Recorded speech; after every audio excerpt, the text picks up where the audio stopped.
Hello students, welcome to online classes. बेटा atoms और nuclei में हमारा सेकंड लेक्चर है और आज हम पढ़ेंगे रदरफोर्ड एटॉमिक मॉडल के बारे में। तो हमारा आज का जो एक्सपेरिमेंट रहने वाला है वो है Rutherford alpha particle scattering experiment.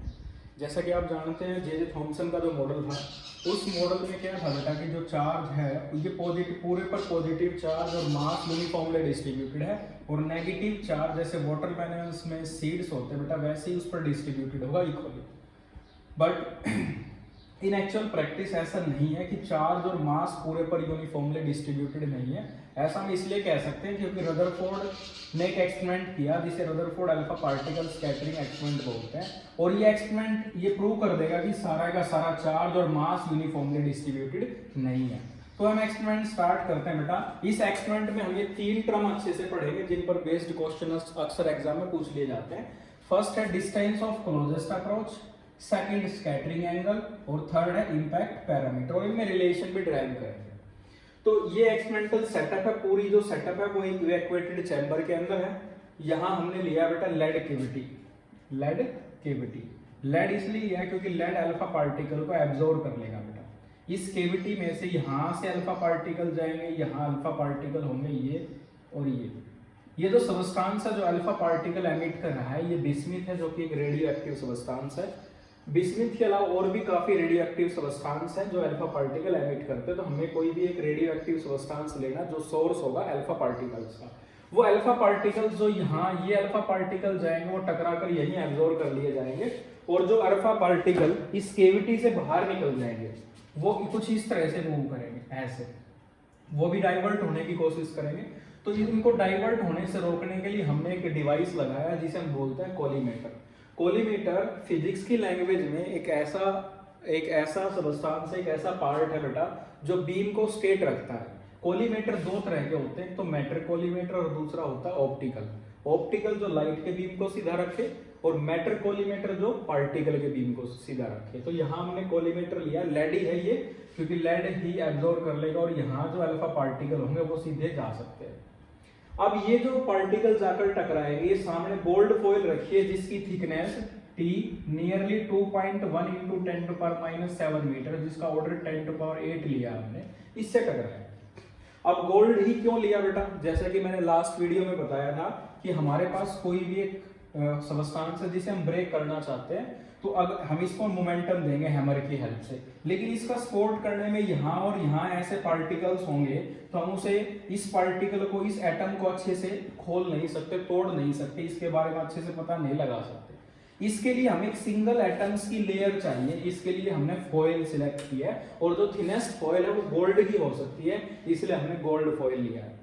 इसके सिंगल एटम्स की लेयर है बेटा, इसमें इधर और इधर कोई एटम्स नहीं होंगे, क्योंकि हम एटम्स को खोलकर देखना चाहते हैं, उसे तोड़कर देखना चाहते हैं वास्तव में वो कैसा है। तो बेटा उसके बाहर हमने एक ये स्क्रीन आपको दिखाई दे रही होगी, ये है जिंक सल्फाइड स्क्रीन है बेटा। ये इस स्क्रीन पर जैसे अल्फा पार्टिकल आकर टकराएगा वो स्पार्किंग प्रोड्यूस करेगा। उस स्पार्किंग को इस माइक्रोस्कोप की हेल्प से देख लिया जाएगा, और उसे ये जो माइक्रोस्कोप है ये मूवेबल है, ये घूमकर आपको अलग अलग एंगल पर बता सकता है कि कितने एंगल पर कितने इलेक्ट्रॉन्स जाकर इस स्क्रीन से टकराए।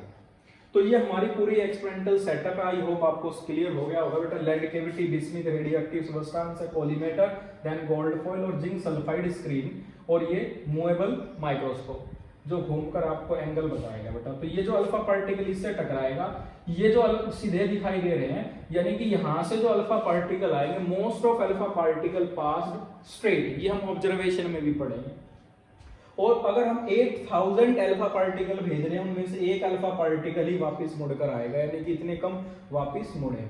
तो क्या क्या ऑब्जर्वेशन है उससे पहले मैं आपको टर्म बता देता हूँ। ये डिस्टेंस ऑफ क्लोजेस्ट अप्रोच है, ठीक है, इसे न्यूक्लियर साइज भी बोलते हैं। इस रदरफोर्ड अल्फा रे स्कैटरिंग एक्सपेरिमेंट का दूसरा नाम डिस्कवरी ऑफ न्यूक्लियस भी है बेटा, एटॉमिक न्यूक्लियस जिसे हम बोलेंगे। तो बेटा स्टार्ट करते हैं। ये तीन टर्म हम अच्छे से स्टडी करेंगे, तो पहले मैं वन बाय वन आपको बताता हूँ।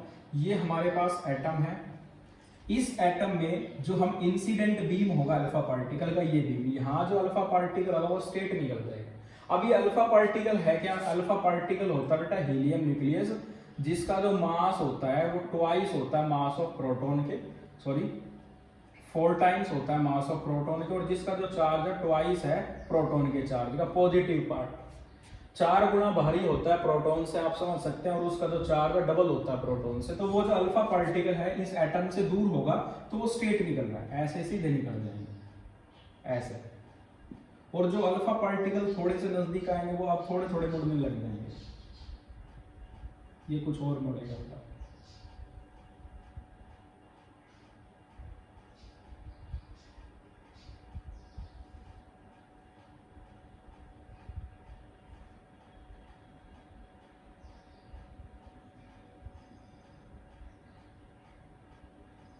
ये इंसिडेंट बीम है अल्फा पार्टिकल्स के, ऐसे ही यहाँ होगा, वापसी में भी आप ऐसे दिखा सकते हैं, ये अल्फा पार्टिकल ज़्यादा मुड़ रहे होंगे, ये थोड़े से कम मुड़ेंगे, और ये वाले स्टेट होंगे।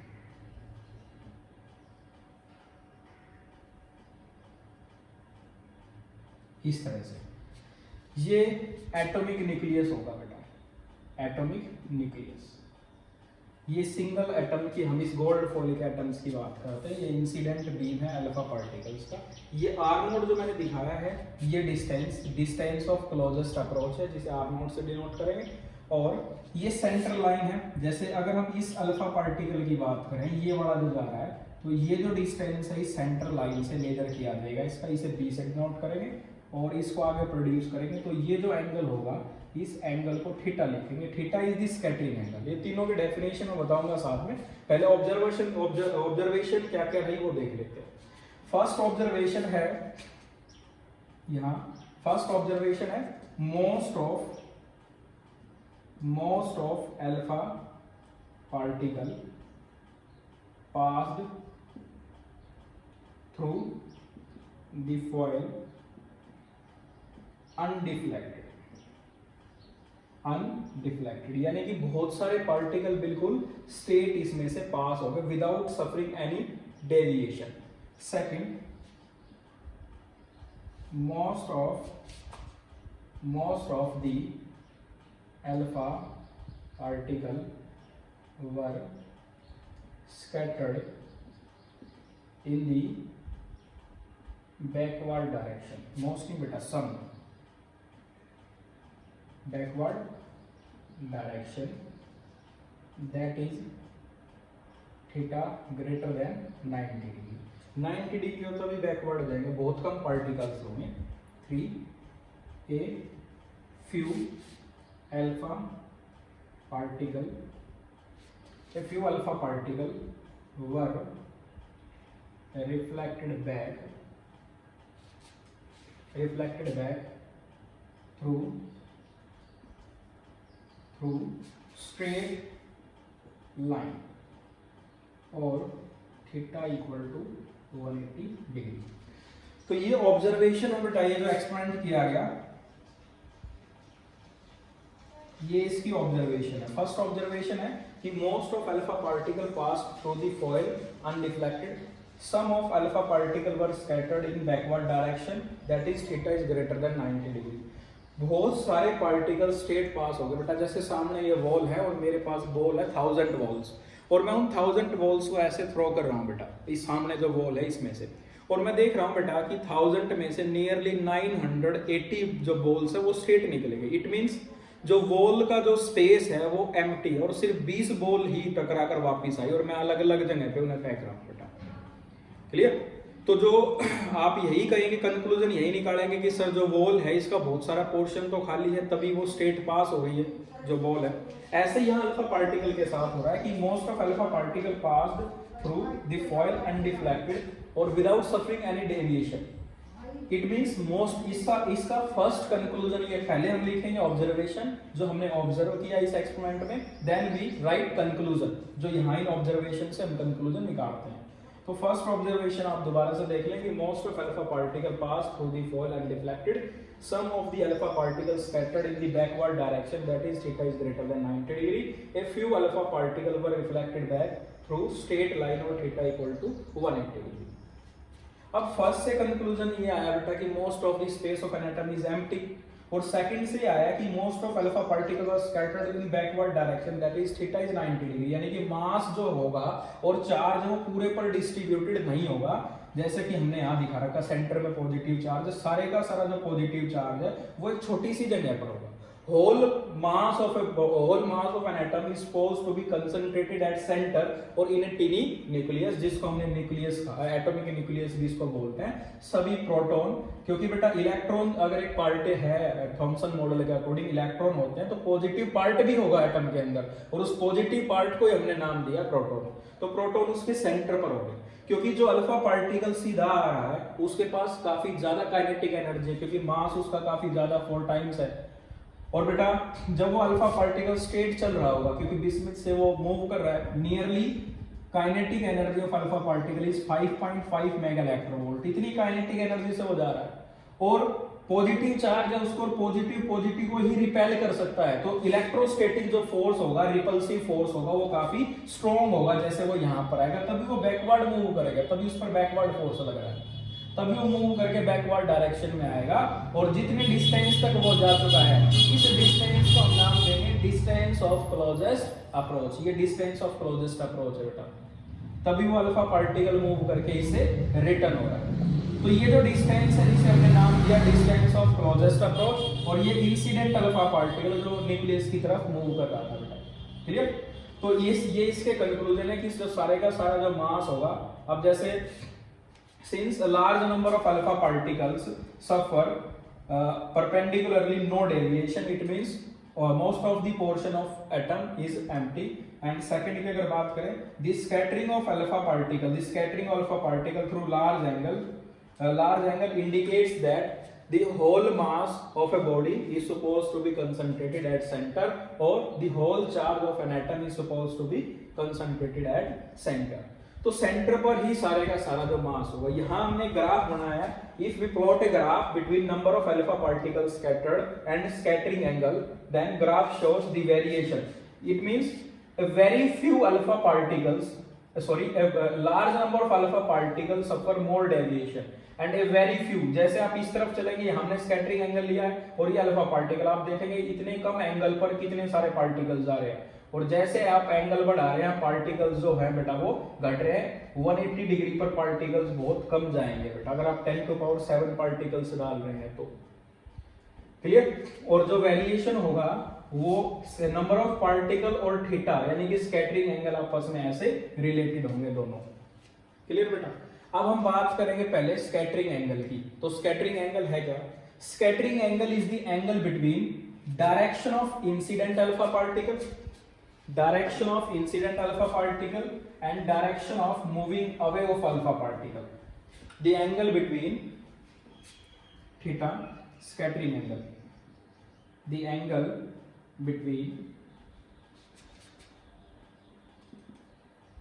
direction of incident alpha particle to the direction of moving away of alpha particle। ये एंगल थीटा होगा, ये डायरेक्शन है इंसिडेंट अल्फा पार्टिकल की, और ये जो अल्फा पार्टिकल यहाँ से ऐसे मूव करेगा, इसके मूव करने की डायरेक्शन, तो ये जो एंगल होगा थीटा होगा। आप देख सकते हैं यहाँ जो पार्टिकल उसके लिए थीटा 0, जैसे आप नजदीक आ रहे हैं थीटा बढ़ रहा है, और बढ़कर सेंटर के लिए 180 डिग्री हो रहा है, या आप सेंटर से मूव कर रहे हैं दूर जा रहे हैं तो एंगल घट रहा है। आप ऐसे इमेजिन कर सकते हैं, स्कैटरिंग एंगल को थीटा से डिनोट करते हैं। अब हम बात करेंगे डिस्टेंस ऑफ क्लोजेस्ट अप्रोच की, और डिस्टेंस ऑफ क्लोजेस्ट अप्रोच के लिए हम डेरिवेशन करेंगे बेटा। डिस्टेंस ऑफ क्लोजेस्ट अप्रोच के लिए डेरिवेशन, यानी कि जो फॉर्म न्यूमेरिकल में अक्सर पूछा जाता है, कंपटीशन में भी आता है बेटा ये क्वेश्चन। ये हमारे पास है एटम, और एटम के केस में यहाँ जो सेंटर ये न्यूक्लियस है बेटा, ये अल्फा पार्टिकल यहाँ तक मूव कर रहा था और फिर वो अपने पाथ को रिट्रेस कर गया। This distance is nearly 10⁻⁴ metre होगा, जिसे हम एटॉमिक न्यूक्लियस नाम देंगे बेटा, न्यूक्लियस। और ये भी अल्फा पार्टिकल से जो स्ट्रेट निकल रहे हैं, और जो अल्फा पार्टिकल यहाँ तक कुछ एंगल पर मुड़ रहे हैं, तो हमें ये डिस्टेंस चाहिए बेटा। इस डिस्टेंस के लिए क्या करेंगे हम, मैं अज्यूम कर रहा हूँ बेटा m जो है वो है mass of alpha particle v, velocity of alpha particle. So kinetic energy of alpha particle equal to half mv². और डिस्टेंस ऑफ क्लोजेस्ट अप्रोच क्या होगा? डिस्टेंस ऑफ क्लोजेस्ट अप्रोच होगा बेटा the minimum distance up to which an energetic alpha particle travelling directly towards the nucleus can move before coming to rest and retraces its path is called distance of closest approach.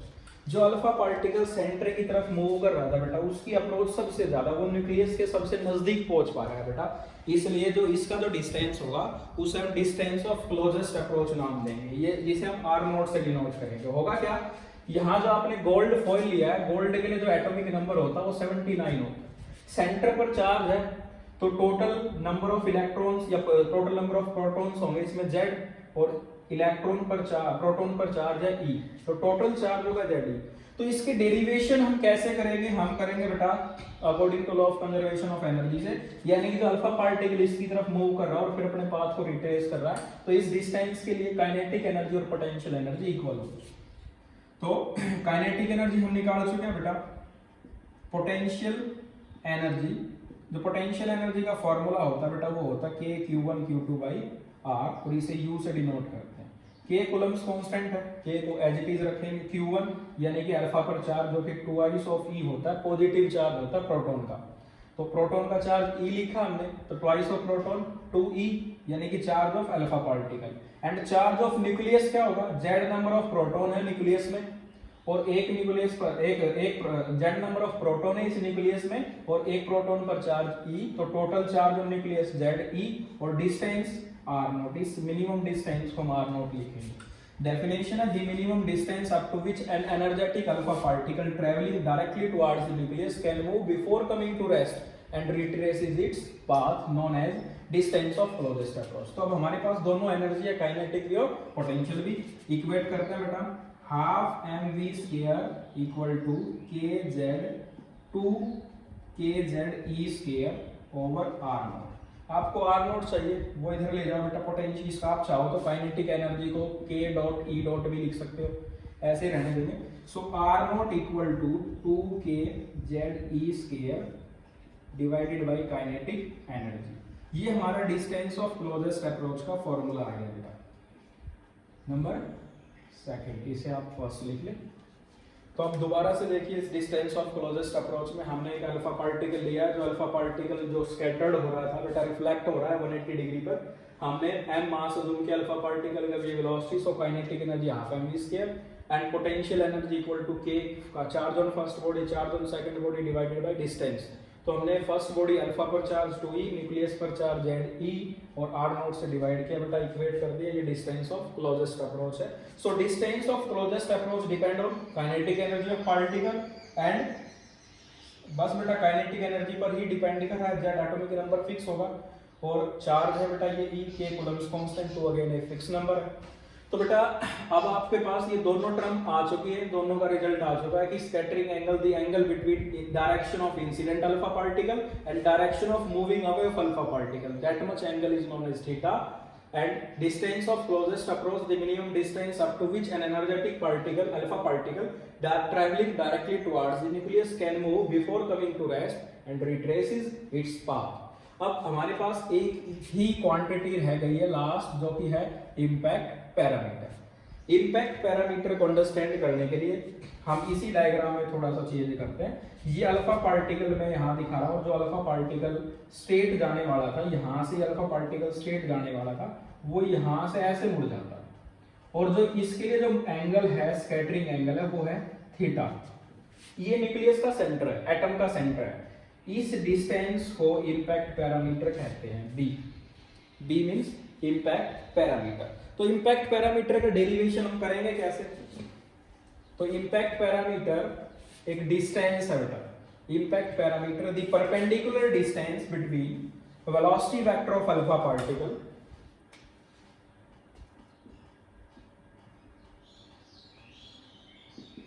the perpendicular distance between velocity vector of alpha particle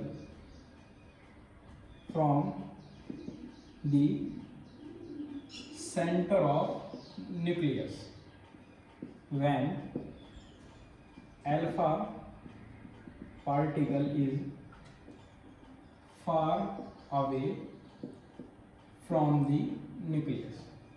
यानी कि जब आप इससे दूर होंगे, जो alpha particle सीधा जा रहा था वो कितने एंगल पर मुड़ गया? थीटा एंगल पर।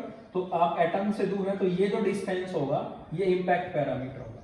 ये डिस्टेंस भी इम्पैक्ट पैरामीटर है बेटा। कोई अल्फा पार्टिकल यहाँ जा रहा है, ऐसे मुड़ गया, वो भी इम्पैक्ट पैरामीटर है।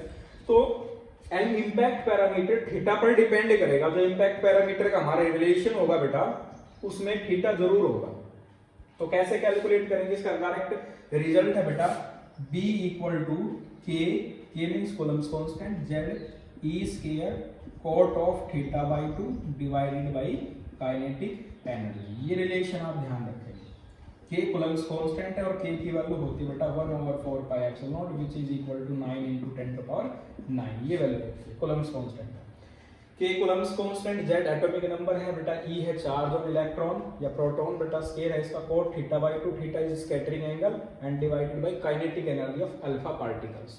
तो बात करते हैं जो अल्फा पार्टिकल सीधा जा रहा था बेटा, देखो यहाँ जो अल्फा पार्टिकल मूव कर रहा था वो वापस ही आ गया, तो स्कैटरिंग एंगल 180।